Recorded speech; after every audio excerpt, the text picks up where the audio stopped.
सबसे बड़े वाले जो परमेश्वर है वो कबीर जी हैं। कबीर जी कौन?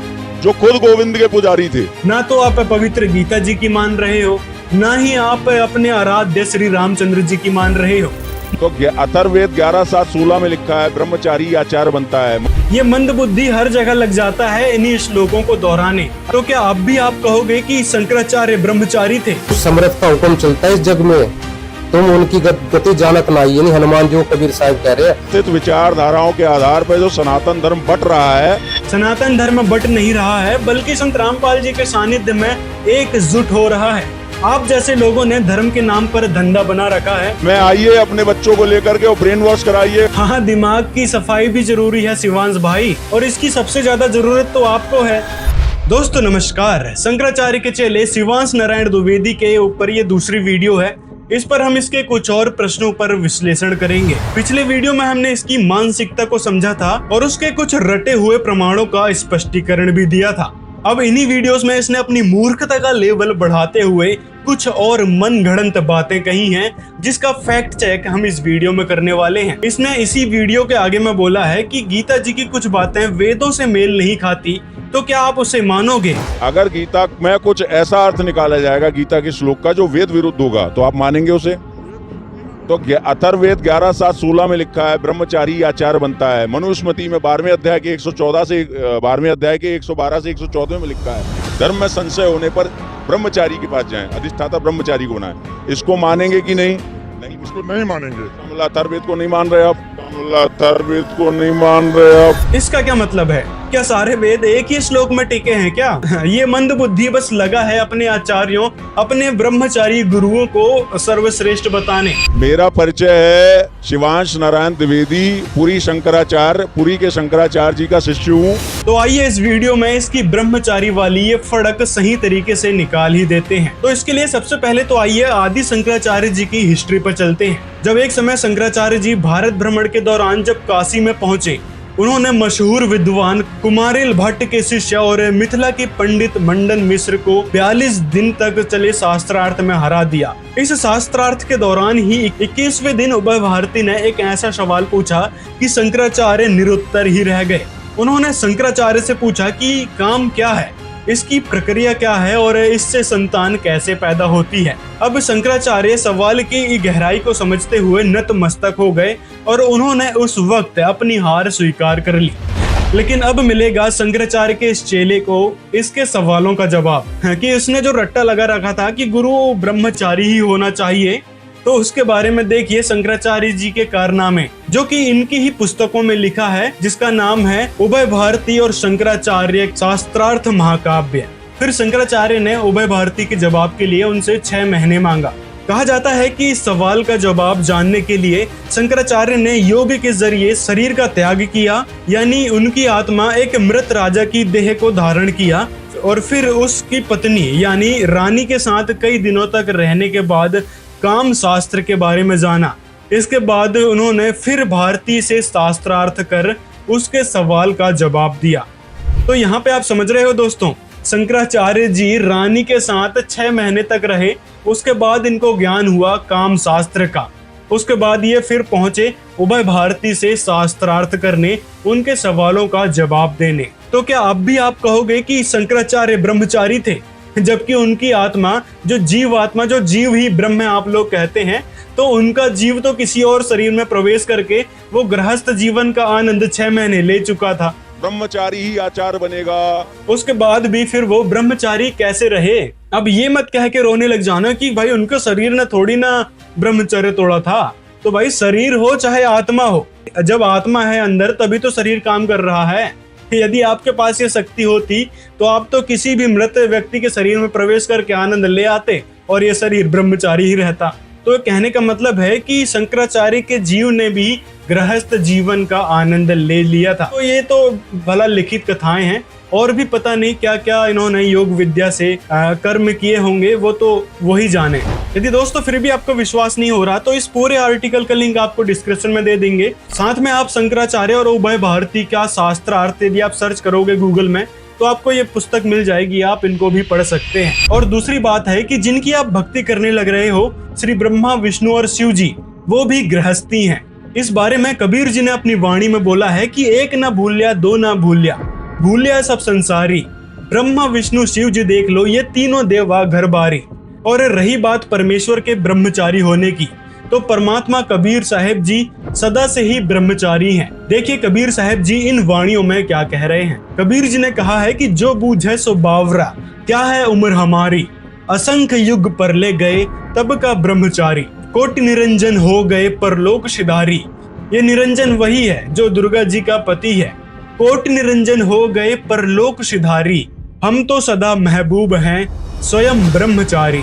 अब आते हैं इसके प्रमाणों पर, जिसमें इसने कहा था अथर्ववेद 11:7-16 खोलो तो अथर्ववेद 11:7-16 में लिखा है। अथर्ववेद 11:7-16। ये एक ही बात का रट्टा लगाता है, अथर्ववेद 11:7-16, अथर्ववेद 11:7-16, जबकि उसमें कहीं भी ये बात नहीं लिखी हुई है, जो कि हमने पिछली वीडियो में भी बताया था। जबकि 11:5-16 में लिखा है ब्रह्मचर्य आचार्य के विषय में, और भी इसमें कई सारी बातें लिखी हुई है। इसके आगे और पीछे के श्लोकों को और आप पढ़ोगे तो समझ में आएगा कि ये किस टॉपिक पे था। और रही बात है इनकी जड़ ही ब्रह्मचारी नहीं है, तो ये फिर ब्रह्मचारी का ढोल क्यों बजाते फिरते हैं। इसने अपने ब्रह्मचारी गुरुओं को सर्वोत्तम बताने के चक्कर में ये भी नहीं समझा कि क्या हमारी जड़ ही ब्रह्मचारी थी या नहीं, और जिनको ये आराध्य मानता था उनके बारे में भी नहीं सोचा कि क्या सच में वो ब्रह्मचारी थे। जैसे शिव जी, वो भी गृहस्थी हैं। यदि हम ब्रह्मचर्य की वास्तविक परिभाषा देखें तो देखिए इसमें क्या लिखा हुआ है। ब्रह्मचर्य दो शब्द ब्रह्म और चर्य से बना है। ब्रह्म का अर्थ परमात्मा और चर्य का अर्थ विचरना, अर्थात परमात्मा में विचरना, सदा ही उसी का ध्यान करना। तो ये होता है ब्रह्मचर्य की परिभाषा। और गीता में जो प्रमाण आपने बोला था, गीता अध्याय 4 का श्लोक 2 कि गुरु परंपरागत होना चाहिए, यदि आपने उसी श्लोक को ठीक से पढ़ा होता, यानी गीता अध्याय 4 का श्लोक 1 और श्लोक 2 को आपने ठीक से पढ़ा होता, तो समझ में आता कि क्या सच में गुरु ब्रह्मचारी ही होना चाहिए। अब आपको हम दिखाते हैं गीता अध्याय 4 का श्लोक 1 और 2। देखिए उसमें क्या लिखा हुआ है। इसमें लिखा है कि मैंने ये ज्ञान सूर्य को दिया, सूर्य ने अपने पुत्र वैश्विक मनु को दिया, वैश्विक मनु ने अपने पुत्र इक्ष्वाकु को दिया, फिर राज ऋषियों को परंपरा से ये भक्ति मार्ग प्राप्त हुआ, उसके बाद फिर ये नष्ट हो गया था। अब ये राज ऋषि कौन थे इसको समझिए। जो इक्ष्वाकु है उसके ही वंशज में आगे चलकर राजा हुए हैं, जैसे नाभिराज हुए, उसके बेटे भरत और उसके बेटे मारीची, जो जैन धर्म में चलता हुआ आ रहा है। नाभिराज, ऋषभ, भरत, ये सभी राज ऋषि थे। और सबसे बड़ी इंटरेस्टिंग बात तो ये है कि ये सभी ब्रह्मचारी नहीं थे, ये गृहस्थी थे, साथ में राज भी करते थे। कहने का मतलब है कि गीता में जो भक्ति मार्ग भगवान के द्वारा बताया जा रहा है वह गृहस्थियों तक आगे पहुंचा है, ना कि ब्रह्मचारियों से। और वह जो भक्ति मार्ग आगे बढ़ा हुआ था वह था गीता ज्ञानदाता के स्तर तक का।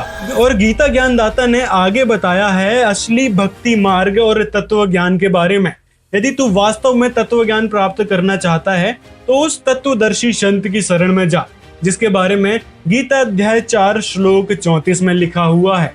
तो वह तत्वदर्शी संत हैं इस समय संत रामपाल जी महाराज, जो पवित्र शास्त्रों के अनुसार सद्भक्ति बता रहे हैं, जो ब्रह्मा विष्णु महेश के ऊपर के भगवानों की जानकारी बता रहे हैं, और साथ में पूर्ण परमात्मा की सद्भक्ति भक्त समाज को बता रहे हैं, जिससे लाखों लोगों को लाभ मिल रहे हैं, लाखों लोगों का जीवन सार्थक बन रहा है। अब आगे इसने एक बात और कही थी।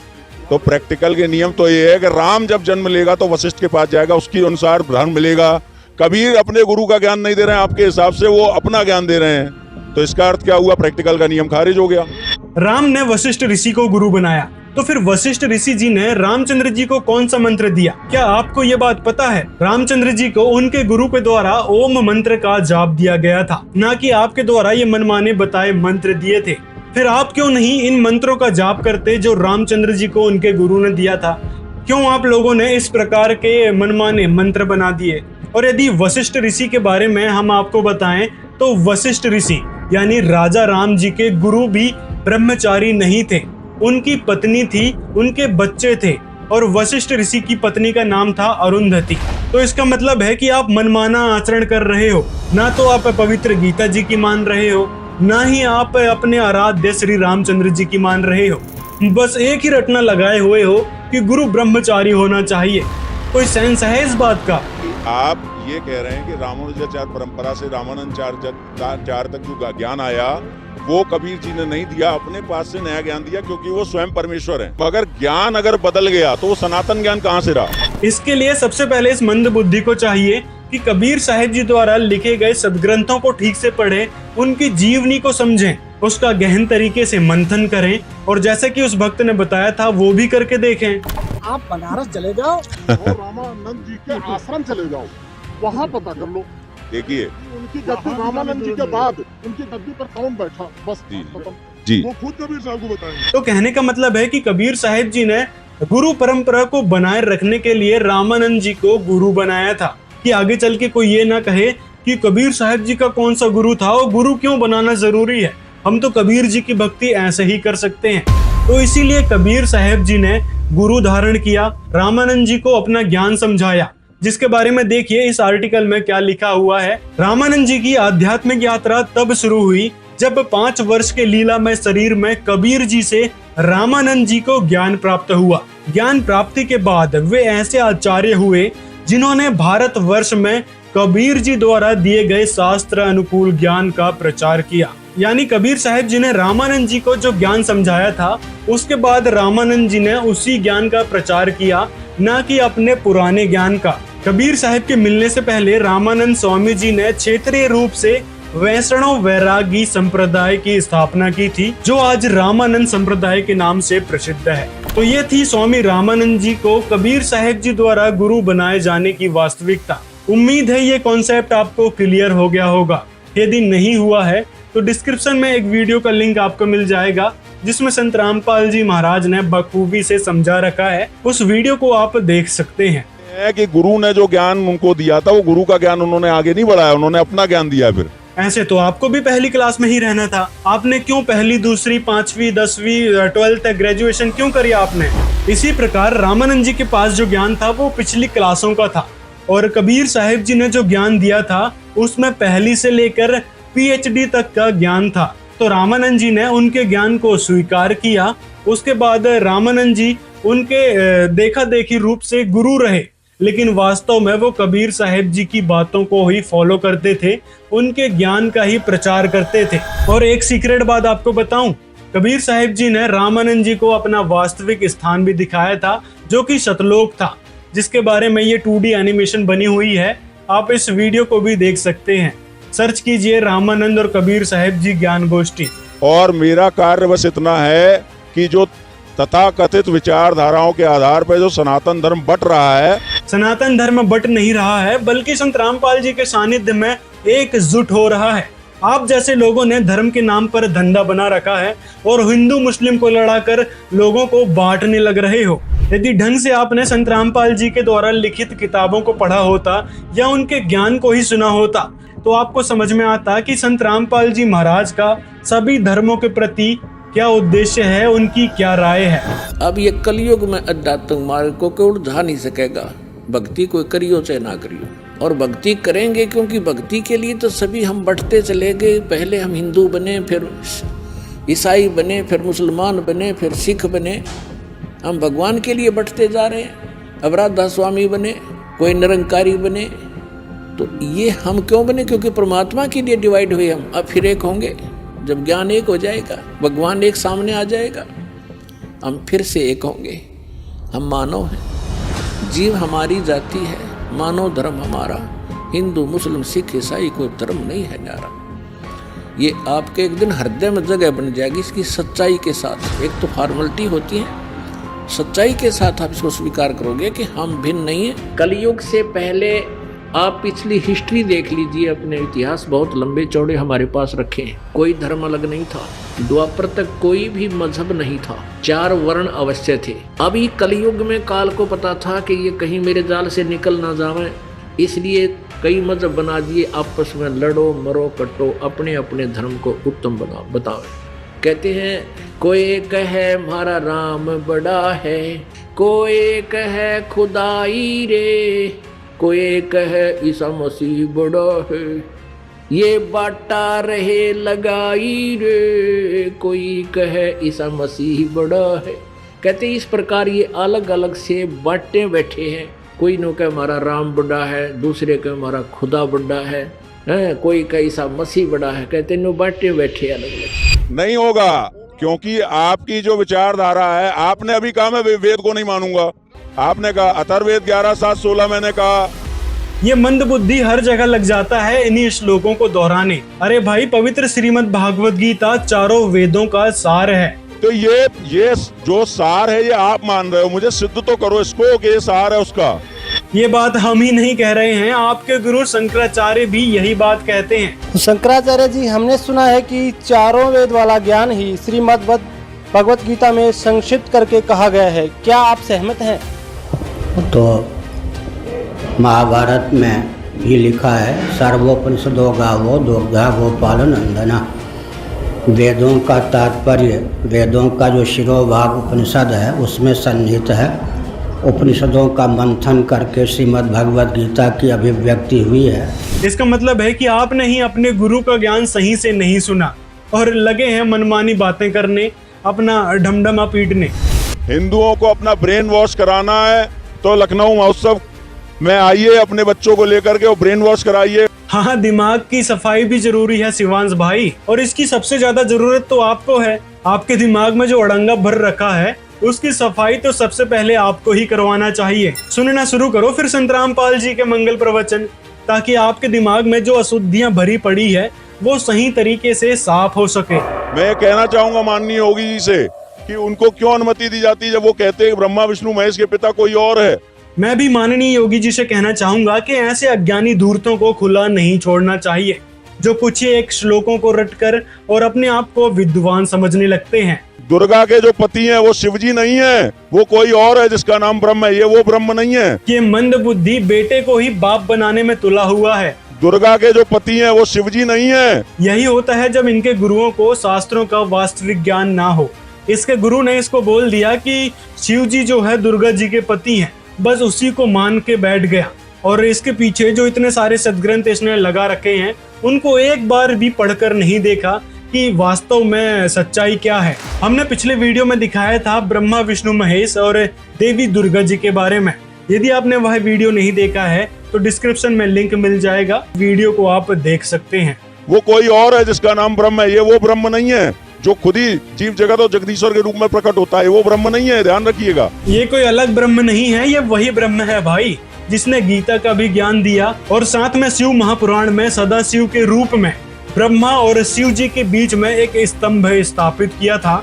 इसके विषय में यदि मैं डिटेल में बताने लग जाऊं तो वीडियो बहुत ही लंबा खिंच जाएगा, तो इसके लिए हमने डिस्क्रिप्शन में इस वीडियो का लिंक दे दिया है, उसको आप प्रमाण सहित देख सकते हैं। और सबसे बड़े वाले जो परमेश्वर है वो कबीर जी हैं। कबीर जी कौन? जो खुद गोविंद के पुजारी थे। इसने चंद पंक्तियां पढ़ ली कबीर साहिब जी की और बस उन्हीं को मान बैठा कि भाई कबीर साहिब तो गोविंद के भक्त थे, कृष्ण के भक्त थे, राम भक्त थे, विष्णु भक्त थे, बस उन्हीं को मान के ये बैठ गया। देखिए कबीर साहिब जी ने अपने सदग्रंथ कबीर सागर में क्या कहा है इस विषय में। कबीर सागर है, संपूर्ण 11 भाग, ये खेमराज कृष्णदास प्रकाशक बम्बई। इसके हम आते हैं ये आता ज्ञान बोध के, ये बोध सागर पे आते हैं और पेज नंबर है 17 नंबर पेज है।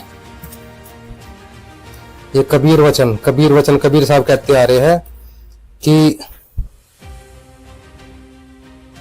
सच्चा साहिब को नहीं पाए, राम कृष्ण जग ध्यान लगाए, ऐसे भूल गए संसारा, कैसे उतरे भवजल पारा, कह कबीर गहो निज नामा, जब पहुंचे अमरापुर गामा। कि सच्चा साहिब को नहीं पाए, यानी जो सच्चा भगवान है उसको कोई नहीं पाता, यानी कोई उसकी भक्ति नहीं करता। और राम कृष्ण जब ध्यान लगाए कि ये सब राम कृष्ण तक जो भक्ति कर रहे हैं ये सब भूले पड़े हैं, ऐसे भूल गए संसार, ये संसार सारा भूल गया, कैसे उतरे भोजन पारा। आगे आते हैं 17 नंबर पेज पे ज्ञान बोध के, कि कहते कह कबीर जगन गाय के, सुनो जगत यह ज्ञान, नीचे त्रिलोकी रहत है ऊपर सतगुरु नाम, यानी नीचे त्रिलोकी है ऊपर सतगुरु नाम है। और त्रिलोकी कौन है ये पीछे 16 नंबर पेज पे आ जाते हैं हम। यहाँ पे त्रिलोकी क्या, रामचंद्र वर्णन करूं, त्रिलोकी है नाथ, जग जीव कह समझाए के, सुनिए जुलाई की बात। यानी रामचंद्र का जिसका वर्णन कर रहा हूँ वो त्रिलोकी नाथ है। और त्रिलोकी क्या है, ये त्रिलोकी जो है ये नीचे त्रिलोकी है ऊपर सतगुरु नाम, यानी ऊपर सतगुरु है। और इसके 19 नंबर पेज पे क्या है, कि तीन देव की कर है भक्ति जिनकी कभी ना हो मुक्ति, यानी तीन देव ब्रह्मा विष्णु शिव जी की जो भक्ति कर रहे हैं उनकी कभी ना हो मुक्ति। आगे आगे लिखा है ये 21 नंबर पेज पे, बोध सागर के भी चल रहे हैं, बोध सागर पे 21 नंबर पेज पे कि भ्रम गए जग वेद पुराना आदि राम का भेद न जाना। ये आदि राम है, ये नाम गलत है, राम मिसप्रिंट है, ये राम है। राम राम सब जगत बखाने, आदि नाम नहीं आदि राम कोई बिरला जाने। राजा राम सब कोई यह जग जाने, तुम से ताको भेद बखाने। यानी राजा राम को तो सब जानते हैं, आदि राम को कोई बिरला जानता है। आगे देखो क्लियर होगा इसके अगले पेज पे, आगे 22 नंबर पेज पे, ऐसा राम सकल जग जाने, आदि ब्रह्म को नहीं पहचाने। यानी ऐसा राम तो ये जो सकल जग है सारा संसार ये तो राम को तो जानता है लेकिन आदि ब्रह्म को नहीं पहचानता। आदि ब्रह्म यानी आदि ब्रह्म का मतलब परमात्मा, सबसे पहले वाला परमात्मा आदि ब्रह्म जिसने दुनिया रची है, वो इस राम से अलग है। दशरथ पुत्र राम को तो सब जानते हैं, उससे अलग है आदि ब्रह्म जो कबीर साहब जिसके बारे में जिक्र करते हैं। कहते तीन गुणों की भक्ति में, गुण तीनों की भक्ति में, ब्रह्मा विष्णु शिव जी, रजगुण ब्रह्मा सतगुण विष्णु तमगुण शिव जी की गुण तीनों की भक्ति में भूल पड़ो संसार, कह कबीर निज नाम बिन कैसे उतरे पार। यानी मेरे जो न सच्चा नाम है उसके बिना कैसे पार उतरोगे। अब देखो यहाँ पे ये लिखा हुआ है, यहाँ पे 23 नंबर पेज पे बोध सागर पे, ऐसा राम कबीर ने जाना, धर्मदास सुनिए देखाना। कैसा राम कबीर ने जाना सुनो, ऐसा राम कबीर ने जाना, धर्मदास सुनिए देखाना। सुन के परे पुरुष को धामा, ता साहिब है आदि अनामा। यानी सुन के परे जो नहीं सबसे परे, सुन के परे जो है पुरुष का धाम है, धाम जो परमात्मा सारी सृष्टि रचना है उसका धाम है। ता साहिब है आदि अनामा, यानी वहां पे जो एक साहिब यानी परमात्मा है जो सबसे पहले का आदि है और उसका कोई नाम नहीं, अनामा है। ताई धाम सब जीव का दाता, कि उस धाम में सब जीवों का दाता है। मैं सबसे कहता निज बाता, कि मैं सबसे बता रहा हूँ कि उस कहत अगोचर सबके पारा, आदि अनादि पुरुष है न्यारा, कि एक आदि अनादि पुरुष है न्यारा। यानी वो जो आदि अनादि सबसे पहले परमात्मा वो न्यारा है। आदि ब्रह्म एक पुरुष अकेला, ताके संग नहीं कोई चेला। यानी जो आदि ब्रह्म है, आदि अनादि पुरुष जो है वो न्यारा है, वो आदि ब्रह्म है, वो एक पुरुष अकेला है, वो पुरुष अकेला है, ताके संग नहीं कोई चला। वो रामचंद्र से अलग है। देखो ऐसा राम सकल जग जाने, यानी इस रामचंद्र को तो सकल जग जानता है लेकिन आदि ब्रह्म को नहीं पहचाने। वो आदि ब्रह्म यहाँ जिक्र किया, आदि ब्रह्म एक पुरुष अकेला, ताके संग नहीं कोई चेला। वही आदि अनादि पुरुष है न्यारा, यही वही आदि अनादि परमात्मा न्यारा है, वो रामचंद्र से अलग है। ताही न जाने ये संसार, ये संसार नहीं जानता उसको, बिना नाम है जम के चारा। सच्चा साहिब भजो रे भाई, यही जग में तुमसे कहो चिताई। सच्चा साहिब भजो। अब यहाँ पे देखो पेज नंबर 24 में, पत्थर पूजे हिंदू बुलाना और मुर्दा पूजे भूले तुर्काना। यानी पत्थरों को पूज के तो हिंदू भूल बैठे, पत्थरों की मूर्ति पूजते हैं, और ये मुर्दे जो है ये कब्र को पूजते हैं, मुसलमान कब्रों को पूजते हैं। क्या कभी ये दोनों बुलाए बैठे हैं। आदि पुरुष को कोई नहीं जानता। अगर रामचंद्र जी का जिक्र करते कबीर साहब तो कबीर रामचंद्र को सब जानते हैं, वो भूल, लेकिन उस आदि परमात्मा को पुरुष को सब भूले बैठे जो कबीर के राम थे, जिनके बारे में कबीर ने जिक्र किया कि यह ब्रह्मा की है करतुती, जग ही लखाए झूठी रीति। ब्रह्मा ने यह जग भरमाया, सतपुरुष का भेद मिटाया। नहीं वो जो सतपुरुष है सच्चा साहिब है उसका भेद मिटा दिया ब्रह्मा ने, ये सब जग को भरमा दिया। और ब्राह्मण प्रभु की भक्ति न जाने, ब्रह्म रूप नहीं पहचाने।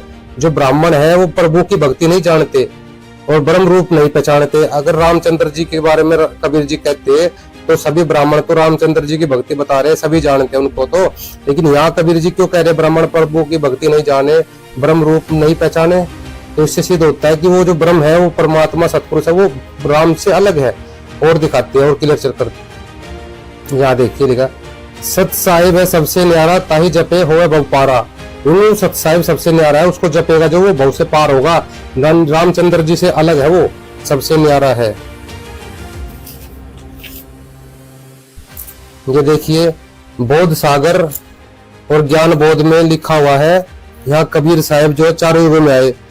सतयुग सत सुकृत का है, तेता नाम मुनिंदर धराए, और द्वापर में करुणा में कहा है, कलयुग नाम कबीर रखाए।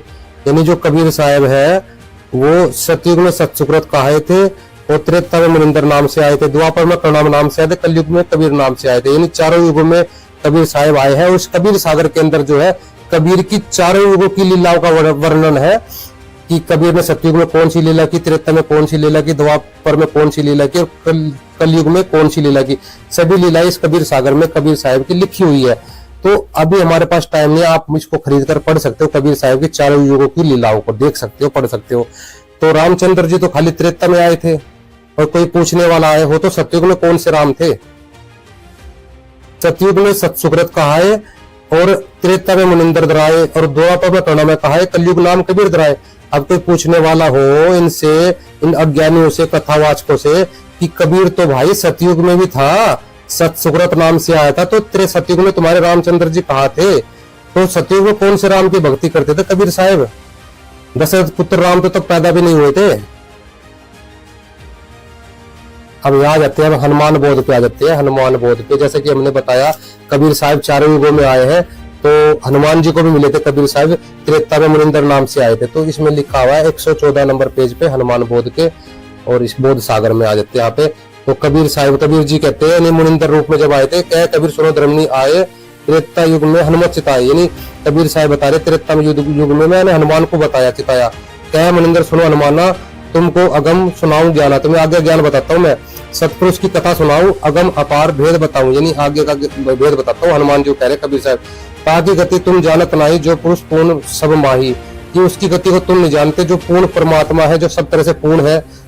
रामचंद्र कहिए अवतारा पर ले जाए बारंबार। आप देखो रामचंद्र जी के बारे में कबीर साहब कह रहे हैं कि रामचंद्र कहिए अवतारा, रामचंद्र जी केवल अवतार है और ये पर ले जाए बारंबार, यानी बार बार जन्म मृत्यु में आती है, ये परले होती है, जन्म मृत्यु में है ये जो राम है, ये जो राम है। लेकिन वो जो परमात्मा है, सतपुरुष है, वो कभी नहीं मरता, वो अगम अपारा है, वो पूर्ण है सबसे, और वो समर्थ है। देखो यहाँ लिखा है आगे, मुनिंदर जी कह रहे हैं इसके ज्ञान बोध सागर में 114 नंबर 115 नंबर पेज पे, 115 नंबर पेज पे कबीर मुनिंदर वचन यानी कबीर वचन, समर्थ पुरुष और है कोई, यानी वो रामचंद्र से अलग है। रामचंद्र कहिए अवतारा पर ले जाए बारंबार, और ये मुनिंदर वचन कह रहे हैं कि समर्थ पुरुष और है कोई, ताकि गति जाने नहीं लोई, लोई यानी ये लोग बाग नहीं जानते उसकी गति को। समर्थ पुरुष कोई और है, समर्थ हुक्म चले जगमाई, यानी उस समर्थ का हुक्म चलता है इस जग में, तुम उनकी गति जानत नहीं, यानी हनुमान जो कबीर साहब कह रहे हैं। बहुत लंबा प्रकरण है, आप पढ़ सकते हो हनुमान इस बोध में। तो हमने सिद्ध कर दिया कि कबीर के जो राम थे वो जो राम थे वो ये दशरथ पुत्र नहीं थे। हमें इससे कोई आपत्ति नहीं है कि वो संत कबीर दास जी को ईश्वर कहें, इससे कोई आपत्ति नहीं है, मगर ये शिक्षा देते समय वो वेद, उपनिषद, पुराण इनका संदर्भ ना लें। क्यों ना लें? क्या आपने ठेका ले रखा है कि दुनिया को आप इन सदग्रंथों का नाम लेकर भ्रमित करते रहो, मनमाना ज्ञान सुनाकर जनता को मूर्ख बनाते रहो? जनता भी अब शिक्षित हो गई है, वो खुद समझ रही है कि हमारे सदग्रंथ क्या बता रहे थे और ये हमारे जो धर्म गुरु हैं, शंकराचार्य हैं, ये क्या बताने लग रहे थे। जनता अब समझ रही है। आप जैसे मूर्खों ने जनता को भ्रमित करने में कोई कसर नहीं छोड़ी है, न ही आपके गुरुओं ने। ऐसे कई सारे कथावाचक हैं जो मनगढ़ंत कथाएं सुनाते हैं, लेकिन सदग्रंथों के वास्तविक अर्थ नहीं बताते। तो संत रामपाल जी महाराज ही वह तत्वदर्शी संत हैं, पूर्ण संत हैं, जिन्होंने सदग्रंथों को जनता के समक्ष रखा है, उनकी वास्तविकता जनता को बताई है कि ब्रह्मा विष्णु महेश कितनी शक्ति वाले हैं, उनके ऊपर कौन भगवान है और कैसे उनसे लाभ लिया जाएगा। इसके बारे में भी संत रामपाल जी ने ही बताया है, ना कि आपके धर्म गुरुओं ने। और इन बातों के हजारों प्रमाण संत रामपाल जी महाराज ने जनता के समक्ष अपने सत्संगों के माध्यम से रखा है, अपनी पुस्तकों के माध्यम से रखा है, जो कि 100% सही है। दर्शकों, आपसे अनुरोध है कि संत रामपाल जी द्वारा बताए जा रहे पवित्र शास्त्र अनुकूल ज्ञान को सही से समझें। इन जैसे मूर्खों ने तो गुमराह ही करना है, ऐसे लोगों की बातों पर ना आए। संत रामपाल जी द्वारा लिखित पवित्र पुस्तकों को यदि आप निःशुल्क मंगवाना चाहते हैं तो इस नंबर पर मिस कॉल कर सकते हैं। और अंत में हम आपसे कहना चाहेंगे कि इस वीडियो को ज्यादा से ज्यादा अपने मित्रों तक शेयर करें, ताकि जो लोग ऐसे धूर्त अज्ञानियों के ज्ञान में फंस चुके हैं और संत रामपाल जी को गलत समझ बैठे हैं, उनके दिमाग में थोड़ा सेंस आए, वो इन बातों को समझ पाएं कि ये लोग किस प्रकार से लोगों को, आप लोगों को गुमराह करने में लगे हुए थे और वास्तविकता क्या थी। इन लोगों के बारे में, इन लोगों के ज्ञान के बारे में आपकी क्या राय है, उसके बारे में भी कमेंट में जरूर लिखें। तो मिलते हैं अगले वीडियो में।